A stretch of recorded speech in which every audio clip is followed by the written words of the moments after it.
आप देख रहे हैं लाइव इंडिया हर पल। केंद्रीय गृह मंत्री अमित शाह 2 दिवसीय दौरे पर बिहार में हैं। 8 दिन के अंदर यह उनका दूसरा दौरा है और बिहार विधानसभा चुनाव को लेकर एनडीए और भाजपा के लिए अमित शाह का यह दौरा बेहद ही महत्वपूर्ण माना जा रहा है। उनके दौरे को लेकर भाजपा के नेता बेहद ही उत्साहित हैं और दो नेताओं, अगर हम बीजेपी के प्रदेश अध्यक्ष की बात करें, बिहार बीजेपी के प्रदेश अध्यक्ष दिलीप जायसवाल और साथ ही उप मुख्यमंत्री विजय कुमार सिन्हा की, तो इन दोनों ही नेताओं ने उनके दौरे को बेहद ही महत्वपूर्ण बताया है चुनाव को देखते हुए। हमारे पार्टी के वरिष्ठ नेता हैं, पूर्व राष्ट्रीय अध्यक्ष हैं, गृह मंत्री जी हैं, प्रधानमंत्री गृह मंत्री जी का, राष्ट्रीय अध्यक्ष का, राष्ट्रीय संगठन महामंत्री, ये लोग आते हैं। चुनावी वर्ष है, कार्यकर्ताओं को मार्गदर्शन देना, उत्साहित करना और बिहार के अंदर जंगल राज रोकने के लिए फिर से बिहार अराजकता का शिकार न हो, इसके लिए सब कार्यकर्ताओं को संकल्पित होकर एनडीए की फिर से सरकार बने, इसके लिए उनका जो मार्गदर्शन है निश्चित तौर पर कार्यकर्ता को उत्साहित करता है। जिस तरीके से महिला रोजगार योजना का जो है ऐलान किया गया, पैसे दिए गए महिलाओं को, उसको लेकर के विपक्ष खासकर प्रियंका गांधी, तेजस्वी यादव, वो सब लोगों ने क्रिटिसाइज किया है, आलोचना की है उसकी कि आप पैसे क्यों दे रहे हैं, 20 साल से सोए हुए थे क्या? एनडीए सरकार हमेशा महिलाओं को सशक्तिकरण किया। ये 55 वर्ष सत्ता में रहने वाले कांग्रेस और 15 वर्ष राजद कांग्रेस मिल करके सत्ता में बिहार को बर्बाद किए, बदनाम किए, गाली बनाए, पलायन के लिए विवश किए।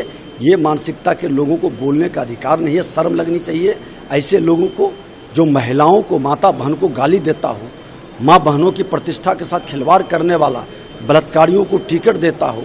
ऐसे मानसिकता के लोग माँ बहन का सम्मान क्या जाने। ये शक्ति का, देवी का आराधना माँ भारती के संतान करते हैं। जो माँ भारती के संतान हैं इस तरह की भाषा नहीं बोलेंगे। महिला को हमेशा सशक्तिकरण के लिए, उसके उत्थान, कल्याण, रोजगार के अवसर के लिए डबल इंजन की सरकार ने जो शुरुआत की है उससे वो बेचैन है, परेशान है। आज भारत सरकार के यशस्वी गृह एवं सहकारिता मंत्री आदरणीय श्री अमित शाह जी 2 दिन के प्रवास पर बिहार के दौरे में हैं और लगातार उन्होंने प्रत्येक दिन 10 जिला के प्रमुख कार्यकर्ताओं के साथ मुलाकात कर रहे हैं। कल उन्होंने बेतिया में पश्चिम चंपारण, पूर्वी चंपारण, गोपालगंज, सिवान और सारण प्रमंडल के प्रमुख कार्यकर्ताओं, ऐसे 300 कार्यकर्ताओं के साथ मुलाकात किया। उसके बाद उन्होंने रात्रि में पार्टी के शीर्षस्थ नेताओं के साथ मुलाकात किया और समीक्षा बैठक किया। आज सरायरंजन समस्तीपुर में और फारबिसगंज जोगबनी के पास अररिया में उनका प्रमुख कार्यकर्ताओं के साथ बैठक है।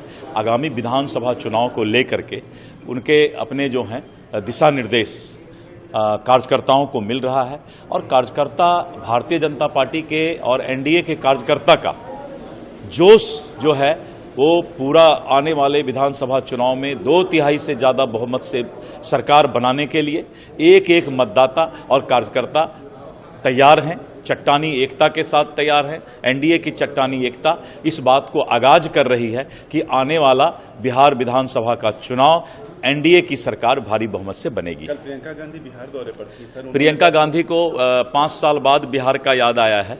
5 साल से प्रियंका गांधी जो है कभी बिहार नहीं आई। आज एकाएक उनको चुनाव आया तो बिहार याद आ रहा है। मैं कोई गलत बोल रहा हूं तो बताइए। दूसरा ये कि प्रियंका गांधी जब दिल्ली में और पंजाब में बिहारी को गाली बका जाता है तो प्रियंका गांधी ताली बजाती है। तो बिहारी को गाली बके जाने पर अगर आप ताली बजाते हैं तो आज बिहार में किस मुंह से आप आ रहे हैं, ये आपको बिहार के जनता को जवाब देना चाहिए।